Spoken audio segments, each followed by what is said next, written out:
요즘은 이제 국민 세금을 노리는 탐관 놀이들이 공무원직에 탈을 쓰고 뒷작업을 하는 게 저는 많이 느껴져요, 개인적으로. 일단 금리는 제 기억으로 개인적으로 말씀드릴 때 제가 태어나서 지금까지 안 변한 적이 없습니다. 왜 이렇게 건설사를 위하는 쪽으로 자꾸 기사가 나는지 공포감을 주장해서 여기서 결정적인 하나 말씀드리면 팔 사람은 많은데 살 사람은 점점 멀어지는 건설사 920개 파산 이런 기사 너무 과대 해석하는 느낌이 좀 들지 않아요? 왜? 네, 안녕하세요. 우리 머니 인사이드 구독자 여러분. 한문도라고 합니다. 대학에서 강의를 하고 있고요. 부동산 문제에 대해서 좀 분석하고 시장 분석하고 있습니다. 일단 GDP 대비 부동산 가격을 비교해 보면요. 일본이 부동산 버블 터질 때 그 GDP 대비 배율이 한 6.7892 수준이었어요. 대한민국이 작년 말 기준에서 6.5 넘었습니다. 거의 비슷한 수준이죠. 그리고 다른 수치들도 다 비슷합니다. 예를 들면 피케티 인덱스라고 있는데요. 그 수치가 퍼센테이지로 하면은 700%, 800%, 그리고 숫자라면 7, 8. 이 수준일 때 버블들이 많이 터졌어요. 미국, 일본, 그리스, 이태리, 스페인 다 그 수치에서 터졌거든요. 특히 일본은 그게 6.9, 698%일 때 터졌어요. 근데 대한민국이 그 수치가 6.7입니다. 670%. 거의 그런 데이터들이 많이 존재하기 때문에, 그리고 여러분들이 아시는 주택구입 부담 유세라고 있지 않습니까? 그 수치로 봐도 주택가격이 여전히 높아요. 그래서 부동산의 가치가 지금 우리는 또 전세대출이라는 제도 이런 것들 있지 않습니까? 그것 때문에 부동산이 조금 고평가되어 있는 거 확실합니다. 그래서 조정은 뭐 필연적이라고 좀 말씀드리겠습니다. 일부 지역들 뭐 인천 송도라든지 안양 인덕원 이런 데들은 아시겠지만 고점 대비해서 한 50% 가까이 하락한 지역도 있잖아요. 그런 부분들은 어느 정도 좀 됐다고 볼 수가 있는데, 나머지 이제 좀 뭐 강세 지역들 있지 않습니까? 서초 강남 또 뭐 마영성 이런 데들은 10% 15%밖에 안 빠졌어요. 제 생각엔 그만큼 또 더 추가 하락이 될 거라고 저는 개인적으로 보고 있고, 시간의 문제겠죠. 다만 이제 송파구나 강동구는 일단 빠졌다가 이번에 13 대책하고 규제 완화로 또 특례보금자리 이런 겹치면서 시장 분위기가 좀 살아나니까 잠시 이제 반등하는 기미를 보였지만 여전히 하락한 범위에서는 좀 머무르고 있습니다. 그래서 그 와중에 또 4월달 되면서 또 시장 변화가 좀 나타나고 있어요. 다시 하락폭이 줄이지를 못하고 KB 통계로는 도리어 4월 세 번째 주 그 기준으로는 또 하락폭이 더 심화가 됐습니다. 그리고 또 거래량도 정체예요. 1월, 2월, 3월 뭐 1,500개에서 2,500개, 3,000개 가까이 갔다가 그러면 4,000, 5,000 가야 이게 또 올라가는 건데 전혀 그런 상황이 아닙니다. 3,000개에서 그냥 머무는 수준이거나 더 내려올 가능성이 많은 지금 데이터가 나타나고 있거든요. 그래서 제가 볼 때는 지금 시장 상황에서 주택가격이 여전히 고평가됐다는 거는 이제 거래량이 안 는다는 것을 우리가 반증할 수 있는 부분이고요. 그리고 앞으로 그럼 늘 것이냐? 제가 볼 때는 도리어 역으로, 여러분 아시겠지만 변동금리가 6개월마다 코픽스 금리 적용해가지고 나중에 하잖아요. 그러면 여러분 기억을 더듬으시면 작년에 금리가 많이 올랐지 않습니까? 영끌하시거나 좀 대출을 많이 쓰신 분들은 현장에서 느끼시는 게 1월부터입니다. 그러면 3개월 지금 지났잖아요. 이제 4월이고. 그럼 3개월 동안 이자가 갑자기 늘어난 거를 부담을 느낍니다, 벌써. 예전에 두세 배니까. 그게 이제 6개월, 1년 가면 어떤 문제가 있는 분들은 또 매물을 내놓겠죠. 이제 그런 게 이제 연속적으로 올해 한 해 좀 지속될 거라고 보기 때문에 제가 볼 때는 그분들이 주택가격이 고평가가 아니라 저평가라면 팔지 않겠죠. 어떻게든 들고 가겠죠. 그런데 여전히 서울의 매물이 1월 1일 대비해서요. 어느 구는 25개 구 중에 한 구는 매물이 25%까지 늘었습니다. 현재. 어마어마하게 늘었죠. 또 대부분의 구들이 20% 이상 다 늘었어요. 거래량 빼고도요. 그럼 팔려는 사람이 자꾸 많아지고 있잖아요. 팔 사람은 많은데 살 사람은 점점 멀어지는 이런 상황에서 우리가 그러면 이게 집값이 비싸다는 얘기가 또 반대로 우리가 해석해 볼 수 있지 않겠습니까? 그렇게 보시면 될 것 같습니다. 요즘은 이제 국민 세금을 노리는 탐관 놀이들이 공무원직에 탈을 쓰고 뒷작업을 하는 게 저는 많이 느껴져요, 개인적으로. 국민 여러분도 저랑 많이 틀리지 않을 거라고 보는데요. 아시잖아요, 2, 3년 전에 LH 사태에 대해서요. 자기들이 돈 벌려고 하는 그런 일부, 전부는 아니죠. 근데 거기에는 이제 우리 세금이 다 문제가 되기 때문에, 게다가 이제 또 작년 가을 겨울에 그 미분양 주택을 갖다가 시세보다 더 비싸게 사줬지 않습니까? 그게 또 누구 돈인가요? 국민 돈이거든요. 그러니까 그런 부분들이 사실 문제가 되고 있다는 걸 알고 있지만 이렇게 노골적으로 하는 건 사실 저도 뭐 화가 날 정도니까 우리 시청자분들도 많이 화나실 거예요. 그리고 미분양 매입도 앞으로 하겠다고 하는데, 저도 개인적으로 이런 문제 때문에 제가 다른 방송에서도 정부는 MB 정부 때처럼 미분양을 매입하겠다는 대책에 대해서 투명하게 원가 수준이냐, MB 정부 때처럼 분양가의 50% 수준이냐, 50%에서 70% MB 때 매입을 했거든요. 왜? 지금 말씀하신 국민 세금이 쓸데없이 나가는 걸 막기 위해서요. 그러면 지금은 그때보다 20년이 가까이 지나가는데 더 투명해야겠죠. 근데 도리어 현재는 더 투명한 게 아니라 더 불투명해진 것 같아요. 그래서 그 부분에 대해서 제가 말씀을 드렸던 거고, 우리 댓글 다신 분들의 말이 사실 맞다고 생각하고 저도 그렇게 생각하고 있습니다. 그래서 우리 이렇게 머니인사이드에서 이런 부분들을 자꾸 많이 확산시켜야 이 공무원의 탈을 쓴 아주 극히 일부 악덕 탐관오리들이 함부로 활동 못하게 만들어야 합니다. 그래야 이제 우리 세금이 올바르게 쓰이겠죠.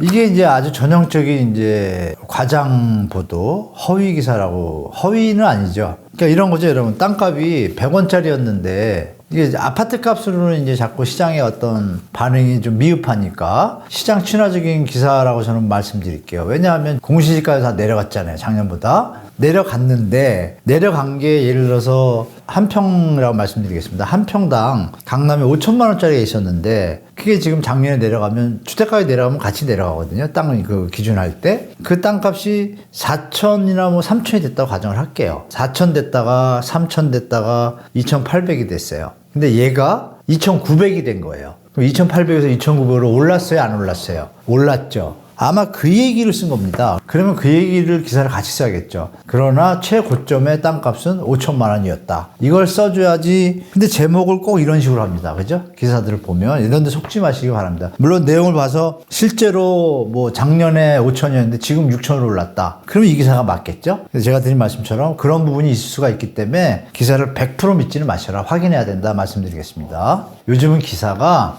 최대한 자기 입맛에 맞게 가공을 해가지고 나오는 기사들이 많아요. 예를 들면 신고가 압구정 8억 그 2개가 됐어요. 근데 하락이 30개야. 그러면 하락 30개도 써줘야죠. 신고가는 가짜 거래일 수도 있죠. 그럼 기사는 어떻게 나오냐? 신고가 2개만 나오는 거죠. 그리고 만약에 100페이지의 글이 있다 그러면 99페이지는 다 그렇게 쓰다가 마지막 한 페이지는 만일을 대비해서 그런데 하고 하락 거래도 좀 있다 이렇게 쓰겠죠? 그게 기사의 패턴이에요. 그래서 여러분들이 앞에 글을 읽는 것으로 인해 가지고 시장을 판단하시면 큰일 납니다. 지금은 그런 기사들은 조심하셔야 됩니다.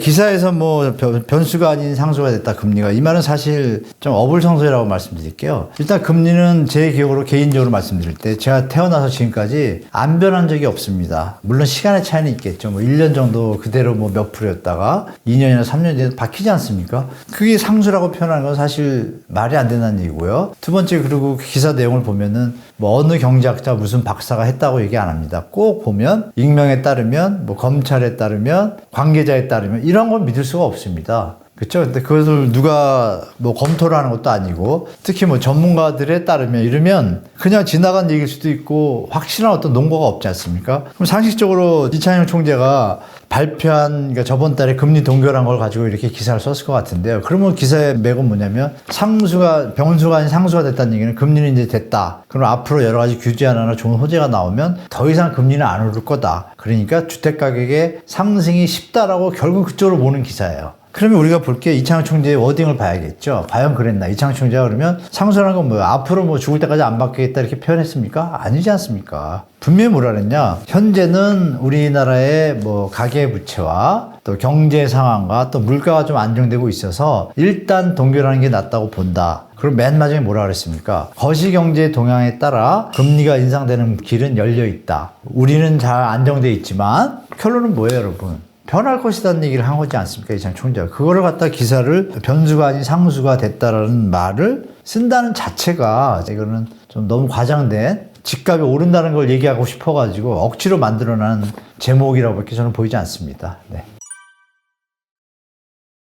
여러분 뭐 그런 얘기 많이 들으실 거예요. 쉽게 말씀드리면 이렇게 표현하면 잘 이해하실 거예요. 제가 월급을 여기도 100만 원을 받고 여기도 100만 원을 받는데 여기는 직장 환경이 너무 좋아요. 그리고 회사가 안 망할 것 같아. 근데 여기는 어쩌면 망할 것 같아. 이럴 경우도 있을 거고. 그럼 어디 갈까요? 좋은 데 가겠죠? 근데 여기는 회사가 더 커. 나를 쉽게 해고할 것 같지 않고 오래 갈 것 같다. 근데 여기는 잘 모르겠어. 그럼 당연히 안전한 데 가겠죠? 자, 그러면 제3자인 외국인이 볼 때 미국이 안전할까요? 한국이 안전할까요? 우린 북한 핵하고도 문제가 있잖아요. 그럼 돈을 투자할 때 우리가 돈을 벌기 위해 선택을 하는 것처럼 돈을 투자할 때도 선택하겠죠. 어디다 하겠어요, 여러분? 안전하고 수익성이 높은 데 하겠죠? 그러면 한국의 지정학적 입지 리스크가 북한이라는 변수가 있기 때문에 당연히 미국보다 금리가 높아야 그 위험성을 상쇄해서 올라가잖아요. 그래서 역대적으로 한국 금리가 항상 1에서 1.5, 많으면 2% 높았었어요, 그동안. 그러다가 아시겠지만 미국이 글로벌 금융위기나 이렇게 위기가 왔을 때 그 당시는 우리가 개발도상국에서 선진국으로 막 발돋움할 때예요. 그러니까 막 우리 기업들이 발전할 때잖아요. 그 해외 자본이 빠진다는 건 뭐예요? 주식시장에 투자하거나 우리나라의 어떤 뭐 파생상품에 투자하는 건데 그런 것들이 가격이 계속 올라갈 거 아니에요. 왜? 발전하니까 기업이. 그 당시에 대한민국의 경제성장률은 미국보다 두세 배 높았어요. 그러니까 당연히 금리가 1% 낮아도 경제성장률이 5%, 6%면 어떻게 돼요? 주식값이 더 올라가잖아요. 그래서 외화가 안 나가는 경우가 있었어요. 어떨 경우에 금리가 똑같아도 미국을 택할 텐데 금리가 미국보다 우리가 낮은 경우가 2번 있었거든요. 근데 이제 그때 외화가 안 빠져나갔어요. 그 얘기를 요즘 계속 하잖아요. 뭐 기재부나 이쪽에서. 그때는 우리가 경제성장률이 너무 좋았던 거예요. 그러니까 안 나가죠. 당연히. 그죠?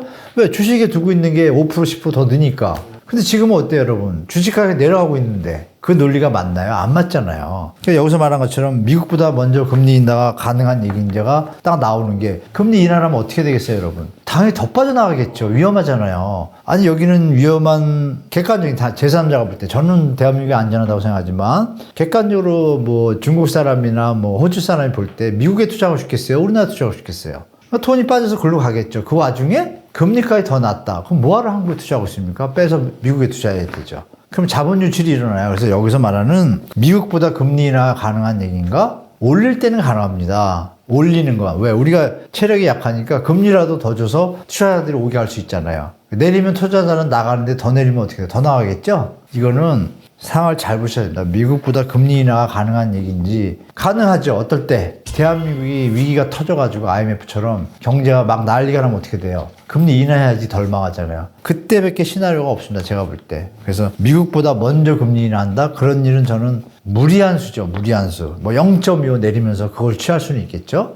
그러나 우리 거시경제상 IMF 여러분 터질 때 3일 전까지도 아무 얘기 안 했습니다. 대한민국 안전하다 그랬습니다. 그런 거 믿지 마시고 이런 아주 그 혹세 무민하는 기사들, 검증되지 않은 기사들에 대해서 너무 일희일비할 거 없이 좋은 유튜브 요새 많지 않습니까? 좋은 분들 많이 나오셔서 이런 분들 얘기들 들으시면 제 얘기랑 일맥상통할 겁니다. 전 세계 역사는 금리와 물가로 가고 채권의 전쟁입니다, 지금. 그래서 이 부분을 이렇게 함부로 금리가 뭐 낮춘다, 높인다 이거 함부로 얘기하면 안 됩니다. 물가가 오르고 이런 것들이 확인이 됐을 때 내리고 이런 게 확인된 다음에 금리가 움직이는 건데 어떻게 지금 상황이 정리가 안 됐는데 금리를 먼저 내린다는 얘기가 어떻게 나올 수가 있어요. 섣부른 이건 판단이고 섣부른 기사라고 말씀드리겠습니다. 네, 이거를 지금 여러분들이 뉴스 이 기사를 보신 게 우리 머니인사이드에서는 뭐 제가 작년 뭐 가을 여름에 미리 뭐 말씀드렸었고 이게 이제 점점 이제 뉴스가 자꾸 얘기가 나오잖아요. 다만 이제 과대 지금 해석되고 있는 게 좀 있습니다. 요점적으로 말씀드리면 올해 가기 전에 분명 몇몇 개 중소건설사나 또 이름 있는 뭐 중소증권사 또 뭐 협자 들어가는 뭐 수협, 신협, 농협 막 이렇게 많잖아요. 그 중에 일부 다 그런 건 아니고요. 지점별로 독립재산이니까 조금 이렇게 지뢰들이 터질 수는 있는데요. 충분히 감내할 수 있는 수준입니다. 그리고 여러분들이 또 하나 말씀드릴 게 문 닫는 건설사가 많다는 기사가 자꾸 나오는데 그건 사실이죠, 당연히. 왜냐하면 여러분도 아쉽게 지금 얼마 전 기사에 보면은 뭐 1분기에 건설사 920개 뭐 파산 이런 기사, 자극적인 기사가 있었어요. 그거 말씀드리면 그 900 몇십 개가 파산했잖아요. 사실은 90개 조그만 건설사가 파산한 겁니다. 그럼 나머지 890개 뭐냐? 여러분 건설사는 종합건설업이 있고요. 전문건설업이라는 게 있어요. 전문건설업 중에 한 예를 말씀드릴게요. 예전에는 29개 전문건설업이 있었는데 지금 14개를 줄였거든요. 쉽게 말씀드리면 방수공사를 해요. 그분도 건설업자입니다. 전문 건설업자. 상하수도 달아요, 이거. 그분도 상하수도 전문 건설업자예요. 가스관 설치한다. 가스관 시공 전문 건설업자예요. 그러면 어느 건설 현장이든 종합건설업자인 시행자가 할 때 한 현장에 10개에서 15개 전문 건설업이 붙겠죠. 한 현장 망한 거를 갖다가 15개, 뭐 11개, 12개 현장 망한 것처럼 얘기하면 안 되잖아요. 그죠? 이해되셨죠? 그럼 911개가 아니라 90개고, 요번 1분기에 막 많이 망한 것 같은데, 평소에 호황기 있잖아요. 호황기. 호황기 때도 그 기준으로 하면 600개씩 무너졌어요. 그리고 여기서 중요한 게 뭐냐면, 그 전문건설업의 자본금이 1억입니다. 1억 여러분. 자영업자 치킨집 2억인데도 많아요. 과대해서 가시면 안 된다니까요. 그러면 종합건설은 얼마냐? 자본금이 5억이면 만들 수 있어요. 이걸 너무 과대해석해가지고 솔직히 얘기해서 뭐 롯데라든지 뭐 이런 우리가 큰 회사들이 엎어졌을 때 기사가 나오는 게 정상이지. 평소에 그러면 우리 기억에 여러분 2, 3년 전에 코로나 전에 그때 이런 기사 본 적이 있어요 여러분? 그때도 5, 600개씩 한 분기에 다 자빠졌습니다 여러분. 그럼 이해되셨죠? 이 기사가 어느 방향으로 가는지. 왜 이렇게 건설사를 위하는 쪽으로 자꾸 기사가 나는지 공포감을 주장해서 여기서 결정적인 하나 말씀드리면 2010년도 때 미분양 매입 대책 발표한 그 당시 MB정부죠. MB정부의 한만희 주택토지정책실장으로 제가 기억을 해요. 그때 발표한 내용을 말씀드릴게요. 그때 미분양분이 11만 원까지 갔어요. 그 다음에 16만 원까지 갔는데 그때 이제 뭐라 그랬냐면 발표할 때 이릅니다. 거기에 미분양 매입 대책이 나와요. 지금처럼 건설사. 제가 지금 뭐라 그랬어요? 11만 원대 발표했다 그랬죠? 지금 우리 5만 원, 6만 원일 때 발표했죠? 양이 좀 틀리죠? 그 다음에 이제 발표 내용을 들으시면 여러분들이 제 말의 뜻을 이해하실 겁니다. 정부가 너무 선제적으로 조금 이상한 모습을 보이겠다는 걸 분명히 말씀드릴게요. 그때 발표한 내용을 워딩을 제가 거의 100% 맞지 않지만 뜻만 정확히 이해하시면 됩니다. 현재 주택시장 안정의 적정 미분양 물량인 7, 8만 원을 넘어선 3, 4만 원의 미분양분에 대해서 정부가 매입을 나서기로 했다가 대책입니다. 그 앞에 워딩이 뭐였습니까, 제가? 적정 물량인 거예요. 7, 8만 원가. 그래서 3, 4만 원을 돈을 투입해서 매입하겠다고 미분양 대책을 발표를 해요. 11만 원일 때. 그러면 여러분, 그때가 몇 년도에? 2010년이면 12년 전 얘기예요. 12년 전에 아파트나 주택수는 지금보다 적었죠. 적었는데도 7, 8만 원면은 지금으로 말하면 8, 9만 원겠죠? 근데 표현을 뭐라 그랬어요? 주택시장의 안정적인 미분양 물량이라는 표현을 잘 생각해 보십시오. 그리고 호황기 때도 항상 6만, 7만의 미분양 물량이 있어 왔습니다. 그러니까 답이 나오죠, 여러분? 너무 과대해석을 하고 자꾸 건설사에 지원해 주는 거를 명분화시키려는 건설사 카르텔에 관계된 기자들이 아닐까. 저는 그렇게 해석을 해요. 그러면 저처럼 이 얘기를 써주는 기사가 한 번에서 보셨나요, 여러분? 없죠? 제가 말씀드린 내용이 기사가 나온다면 국민이나 누구나 판단력이 정확하게 쓰겠죠. 그럼 이거 7만 원은 괜찮은 거 아닌가? 실제로 여러분 건설산업연구원 등 그 건설 관계 기관에서도 7만 원은 감내할 수 있다는 거 다 알고 있습니다. 근데 지금 너무 뭐랄까요? 선무당에 사람 잡는 식으로 마치 큰일이 난 것처럼. 그건 뭐냐면 여러분 레고랜드 사태 때 갑자기 신용경색으로 인해 가지고 일시적으로 현장들이 좀 미분양이 나면 두고 싸게 팔면 팔릴 거 아닙니까? 시간이 가면. 그동안 그렇게 해왔다는 거예요. 근데 이번에는 신용경색이 있었기 때문에 정부가 선제적 대응을 나선다는 명분은 뭐였어요, 여러분? 이해는 돼요. 그죠? 왜? 갑작스러운 신용경색으로 인해서 우량 현장, 안정적인 현장까지도 잘못돼서 자칫 금융기관의 부실로 이어질까봐 선제적 대응을 한다 그랬죠. 그 워딩이 아주 절묘한 겁니다. 그리고 우량 현장이라는 표현을 썼죠. 그죠? 그럼 부실 현장은 안 도와준다는 얘기잖아요. 그런 부분을 정확하게 기자분들이 팩트 체크를 하고 기사들을 써야 되는데, 물론 이것도 맞는 말씀이에요. 문 닫는 건설사들 그들의 속사정 읽고서 여기 보면 미분양 폭탄이 건설사 줄도상 공포로. 아까 제가 드린 말씀하고 매칭해 보시면 좀 이상하죠. 너무 과대해석하는 느낌이 좀 들지 않아요? 왜? 국민들 세금이 탐나겠죠. 저는 그렇게 생각합니다. 그래서 보시면 이제 이런 기사를 내는 신문사들이 공통점이 있잖아요. 부동산하고 분양 쪽하고 건설사의 친화적인 그 언론사들이 꼭 이런 기사를 많이 냅니다. 그러면 덜 친화적인 데들은 어떻게 쓰겠어요? 제가 말씀드린 건 그런 걸 쓰겠어? 그런 걸 써야 모랄 해저드가 없어지잖아요. 아니, 돈 남을 때는 한 번도 안 쳐다보다가 망할 것 같으니까 왜 이렇게 펌핑을 하죠? 그거 당연히 자영업자 망할 때 이렇게 도와주는 기사들이 나왔나요? 아니죠. 여야 싸운다는 얘기만 기사가 뭐 도배를 했지 도와줘야 된다 이런 얘기 없었잖아요. 그런 거랑 비추어서 생각하시면 좀 제 말씀의 뜻을 좀 이해하실 겁니다. 네. 부동산 PF 관련해서 위태위태한 은행 증권사들에서 1금융권은 괜찮고요, 여러분.